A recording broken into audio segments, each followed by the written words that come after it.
Hello and welcome to episode 19 of Red Plays Pokemon Sun. Now in the last episode we had just completed the third trial on Akala Island, that being Captain Mallow's trial. A lot of food metaphors being thrown in by her. As I pointed out, she has a rather disturbing obsession with Pokemon being ingredients, but fortunately we got by that trial without much trouble. So, I have, taken care of business in the other areas of the island, and I'm now ready to continue our journey on Akala Island. I believe we have the Kahuna's trial awaiting us. And that would be the last major story chapter on this island, I believe. And before we went to see her, we were told to visit the Dimensional Research Lab, and that's exactly what we are going to do here.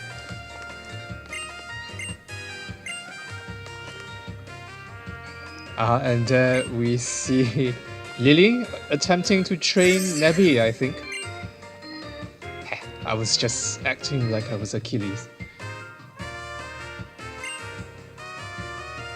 You always seem to end up getting hurt, Nebby. So I never really liked Pokemon trainers or thought that I would want to be one myself. But when I see Achilles and Hao, it's like they've thrown open some door that I always thought was closed. They strike straight through it into the future. It seems so amazing somehow.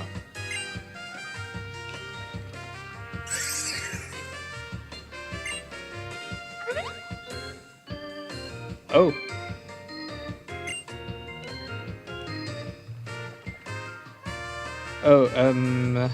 Hi Achilles. I feel like it's been a while since we last met. There's a laboratory here that studies dimensions, you know. And the professor is waiting to meet you. How were your trials? It must be quite trying to do 3 in a row. Nah, it was fine. Goodness, really? It wasn't any trouble for you to tackle all 3 of Akala Island's trials? I suppose that explains it. The reason you looked so content and understood by Celezo there, I mean.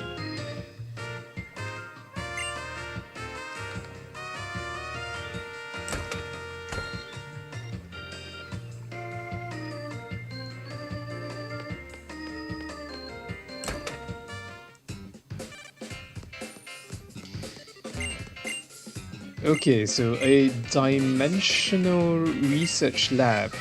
Well, I wonder if that has anything to do with the current state of research in theoretical physics, where, you know, it has been postulated that there are multiple dimensions aside our own. Hey there, honey. Oh, hi.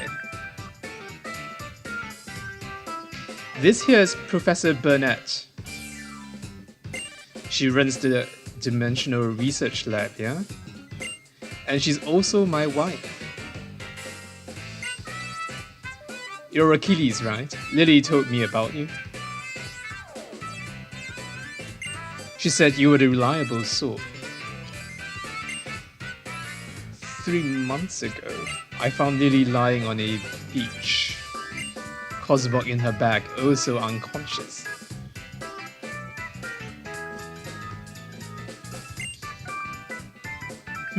No Hao today?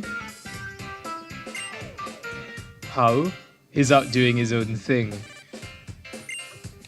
He'll be the real deal someday. He could even become a kahuna just like old Hala.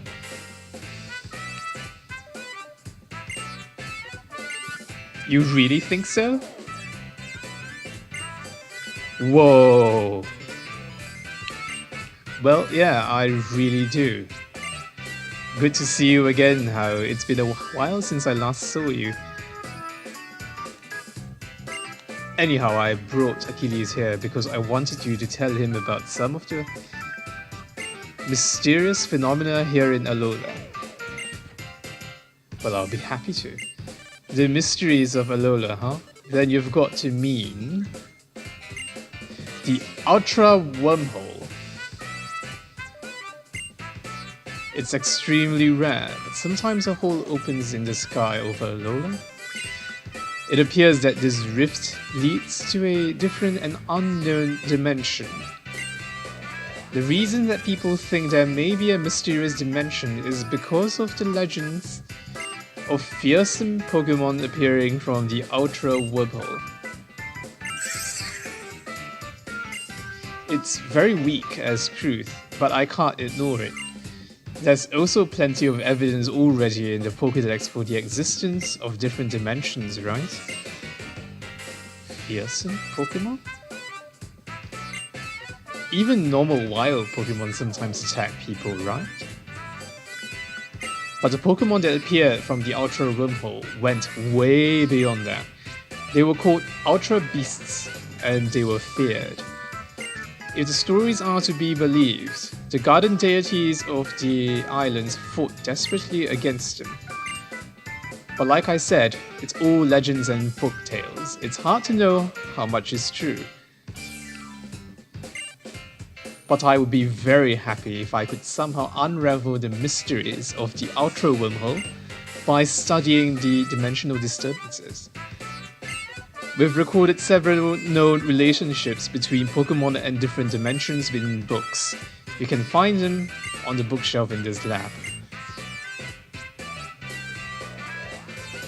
Okay, well, let's take some time to look around. You want to know what happened 3 months ago? Well, I wanted to learn more about Nebby. I mean about Cosmo, so I decided to come speak to Professor Burnett. But I got lost along the way and ended up wandering about until I collapsed on the shore. She listened to my story, staying up all night to hear it all.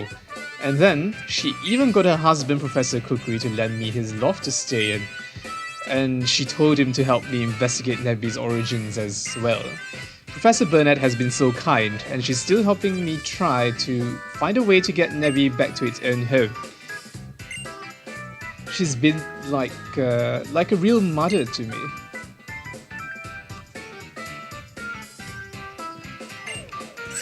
Okay. Well, it's a serious case of being lost if you end up unconscious on a beach. Let's see. Rains by... So Bronzong is that bell-like Pokemon that you guys might remember. It's a steel type. Palkia is a legendary Pokemon from the other series. And finally Giratina, yes, also a legendary Pokemon from... I think it's Black and White, if I remember correctly. Yep. So they all have something to do with multiple dimensions in this game. Interesting.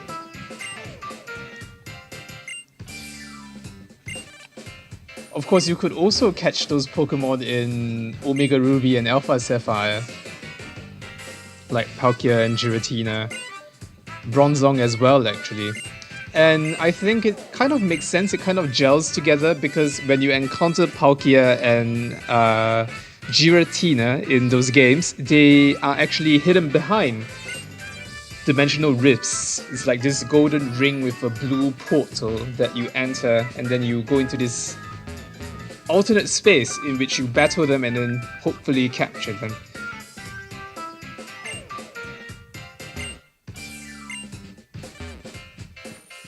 Okay, so not many more books over here. Let me talk to Professor Burnett over here.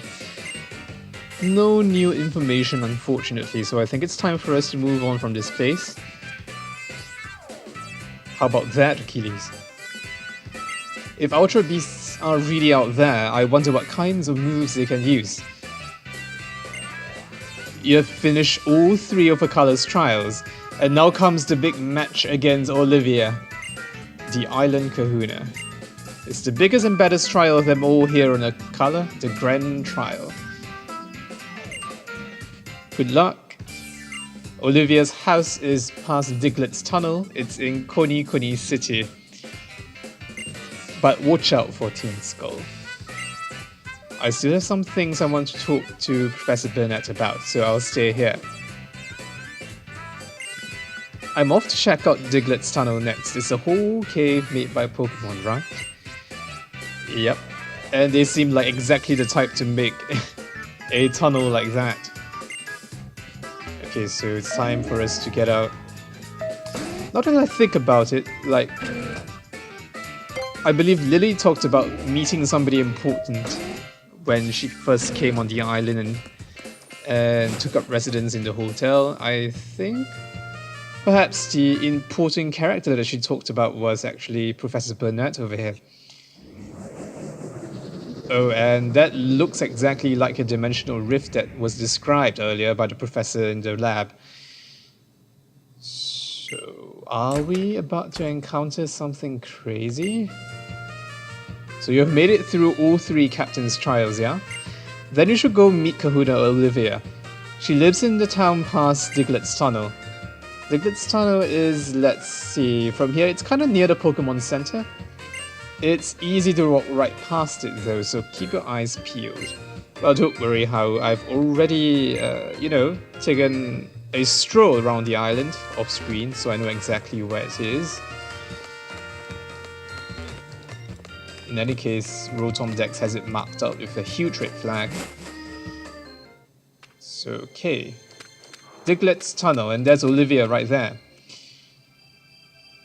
So, how's your island challenge going? Oh, look at you, Achilles. Nice work. I see you even passed Mellow's trial. It's about time you had some fun with me. The Diglett have settled down too. If you are as strong as you appear, you should be able to make it through this cave. And at the other end of it, you'll find Koni City. And that's where my shop is. I will see you there. Okay, so we have to make it past this tunnel, which might take some time, which might take the rest of this episode actually, and end up in Koni City on the other side. And I hope it's not just Digletts that we encounter here, because we have already captured quite a few copies of that, and I hope to be able to expand my Pokédex here, while I'm also taking care of trainers and the like. Okay, so as you can see, since the last episode, I have trained up Kleptomania. It is no longer a Salandit, it has evolved into a Salazzle. And I've also leveled it up enough for it to learn the Flamethrower move, to learn the Venoshock move, so it's well equipped to handle, I think, most challenges that we'll meet for the next island or so. So I think we're quite secure in our team. We have, a decent amount of type coverage. I think we have between all 6 of our Pokemon at least neutral coverage for every single type in the game, and also super effective coverage for a huge number of types as well. I think at least 12 out of the 16 types.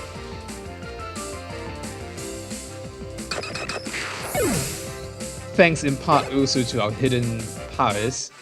And just to point out, the hidden power for our Salazzle here is a ground type.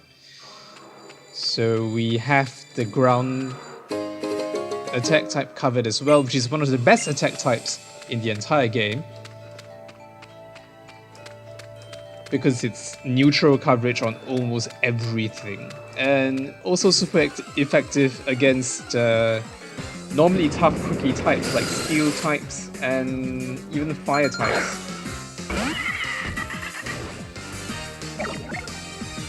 So now I'm wondering what Kahuna Olivia actually uses. Can we actually, garner some type of hint from Olivia being in the Diglett tunnel? Is she like a ground type user, steel type user? Digletts in this version are both steel and ground type. If so, then we are prepared for it. I mean, we have ground coverage, we have fighting coverage against rock types. Shouldn't be a problem at all. I mean, sorry, not rock type, but yeah, I mean, assuming if it's like steel type, we have fire, we have ground type against steel types. If it's a ground type, we have like water type coverage against it, so I think we're more or less covered against those two possibilities.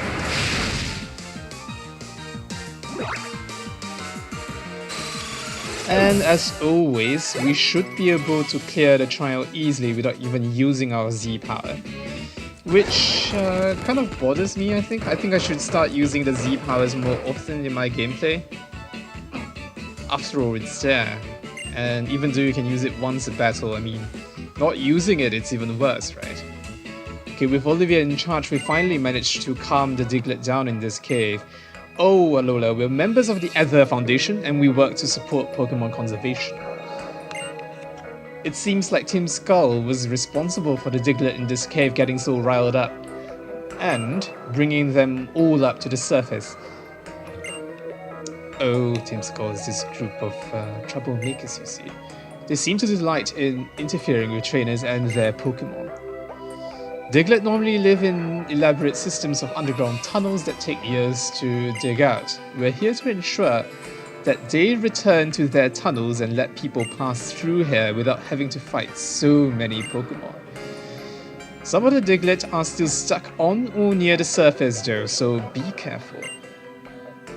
Sure, I've already fought a few of them already. And they're Zubat friends. Kind of annoying. Okay, there's another path here. Let's go to the right and see what we run into first.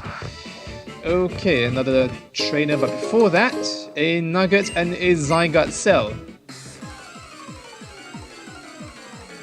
And stopped right in our tracks by yet another Diglett.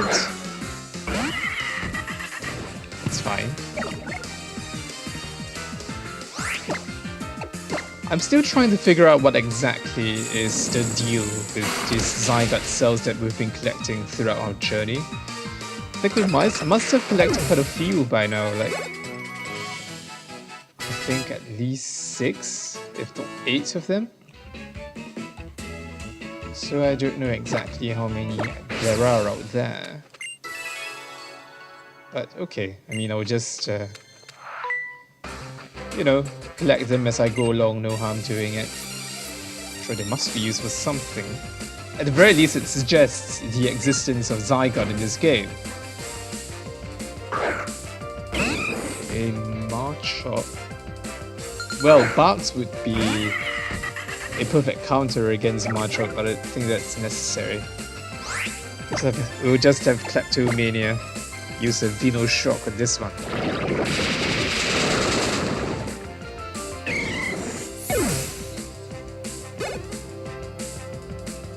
I actually wanted Kleptomania to learn the move Toxic, but when it was at the level for learning Toxic, I accidentally chose to keep all moves instead of learning it, so I've missed out on it, but it's fine because Toxic is normally a TM in games, so I'll just teach it to Kleptomania when I eventually obtain the TM. Yo, since when can Diglett use Beat Up? I'm so mad that I want to beat up on fools now. And don't be mad cause you were the fool who was dumb enough to be here right now. Okay, actually, how? You don't have to help me. I can take this. I can take on these two Team Skull grunts just fine. Oh well.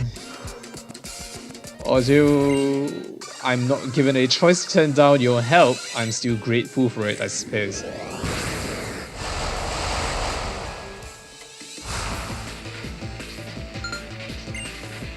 Team Skull Grunt and Team Skull Grunt. It's landed in a Fomantis. Okay, fair enough. We have on Kleptomania super effective moves for both of these opponents. We can Hidden Power the Slandit and then Flamethrower the Fomantis. So let's see who we should take out first. Let's just take out the Splendid first.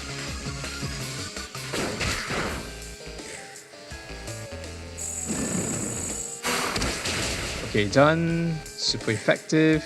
In fact, 4 times super effective on a Splendid, which is a fire poison hybrid. So good night. And then all that's left is to flamethrower this one, and we are done.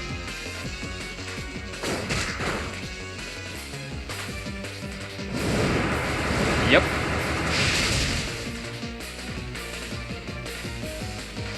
Easily taken care of.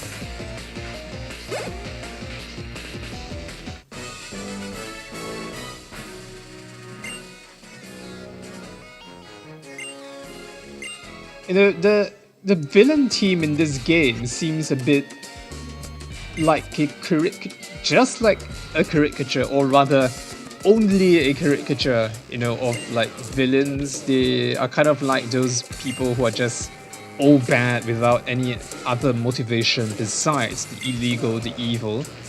It seems like they're really just interested in stealing stuff from other people. Unlike the other teams that you encounter in the other titles that have some kind of goal, like for example I think it's Team Plasma in Black and White, if I'm not wrong. They thought like people capturing Pokemon and then using them as instruments of battle was unethical, and they wanted to go about putting an end to such unethical treatment of Pokemon. And they sort of have a point. Like, you know, they had... I mean, even if they were part of the problems themselves for using Pokemon to battle, even as they, you know, were crying out against this outrage. But I think they still had their hearts in the right place, philosophically at least. And then in Ruby, Sapphire, Emerald, Omega Ruby, and Alpha Sapphire, the two respective teams, Magma and Aqua, had like, you know, some kind of environmental goal to their activities, even if they were extreme. And let me think, what other team? I think in X and Y, the Lysander was kind of, I think, going after inequality. I think that was his problem with it. Or rather, no, not exactly that. He was actually another environmental extremist. He was concerned that there were too many humans around, and he wanted to trim the human population to, you know, bring it down a notch so that people can actually survive, instead of like overcrowding the world and then have everybody dying together in scarcity and misery. So he had that goal that fueled his activities, which you might call unethical or evil, but he had like a true concern, a valid concern behind his activities. But here, like I said, in Team Scout, you don't actually see any kind of like noble motivation behind what is otherwise deviant and illegal behavior. They seem to just want to steal things. They're like this punkish gang that wants to steal things from other Pokemon trainers. So it's kind of, I don't know, comical, kind of gratuitous. It's almost like, I don't know, Team Rocket from the first generation did not have any goal besides, you know, just causing trouble, or making a profit out of causing trouble. And I thought the Pokemon series had moved on from this kind of gratuitous villains. But well, just nitpicking a bit, I suppose. Okay, so I'm going to put on a repel to go back to fight that trainer that said, "Come and face me after you have defeated every other trainer in this tunnel," and I believe I have. So let me go and fight him. They normally give you something good, even a TM, so don't mind me if as I backtrack over here. So it'll be the last one.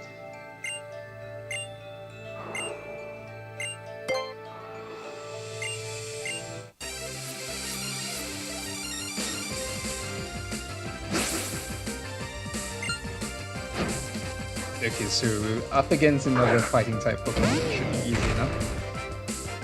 And in keeping with what I said earlier, I think I will use my Z power to defeat this one, even though it might not be necessary. Just to see what it's like. I don't think I've used the fire one yet. Okay, 175 power. Looks good.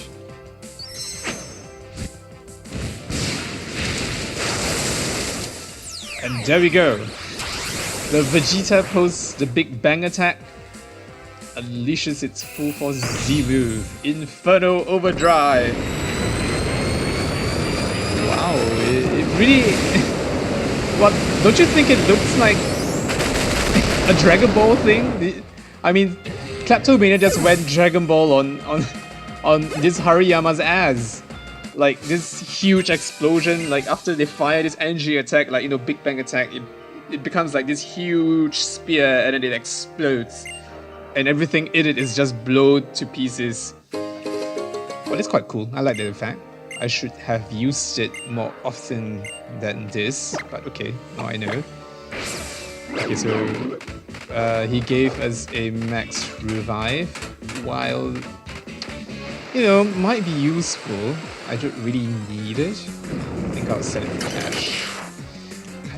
Kind of bummed out. I thought he might give us a TM or something.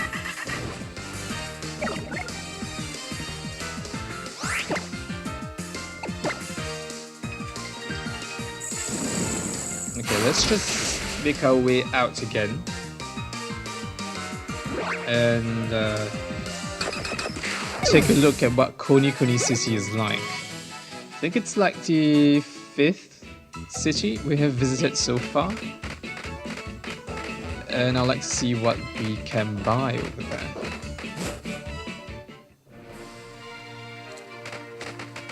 Okay, back on Route 9, it's the Route 9 police station, and a police officer who's bored and wants to have a battle? Okay, fine. Just as long as I'm not arrested for winning. Okay, Growlithe. Easy enough, we'll just use hidden power.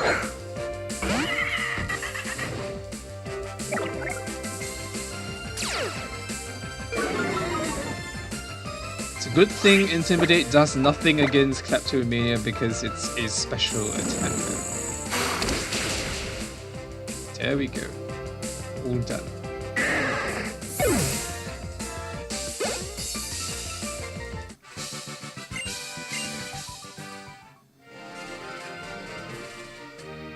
Let's check out the police station and see what's going on in there. Officer seems to be ignoring me. Hello, officer. I would like to report a sighting of 2 criminals in Diglett Tunnel from Team Skull. No, you're too busy? Okay, fine, whatever. I did your job for you. You guys are a disgrace. I mean, like, Officer Jenny in the first series was like so on the ball with her job, and you guys are just like, can't you see I'm busy? Like, your report can wait. What? Team Skull? No, too busy for that. I have to type out this random paperwork thing on my PC. Come back later. Like, hello, excuse me, people are attempting to steal other people's Pokemon and you're not gonna do anything about it, then what's the police for? Sad. Okay, a Chinchou. If I'm not mistaken, it's a water electric type, which means my hidden power ground is the perfect move to use against it.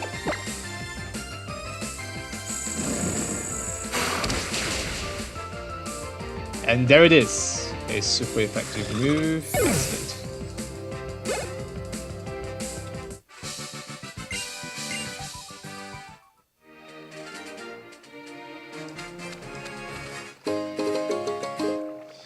Okay. Well, I think that's it. All that's left is for us to walk northwest to the next city, Koni City. Yep. Okay, it seems like a Chinatown themed city. And a Delibird is, I think, making deliveries to this Probo Pass over here. There you go, your Chinese takeout. Yeah, I kind of like this place. Design is good, but let me call this an episode right here. And we'll continue on our journey in the next episode. As always, please leave us a like and subscribe if you liked our video. New videos out every 2 to 3 days. Thank you for watching, and as always, I'll see you in the next episode of Red Plays Pokemon Sun.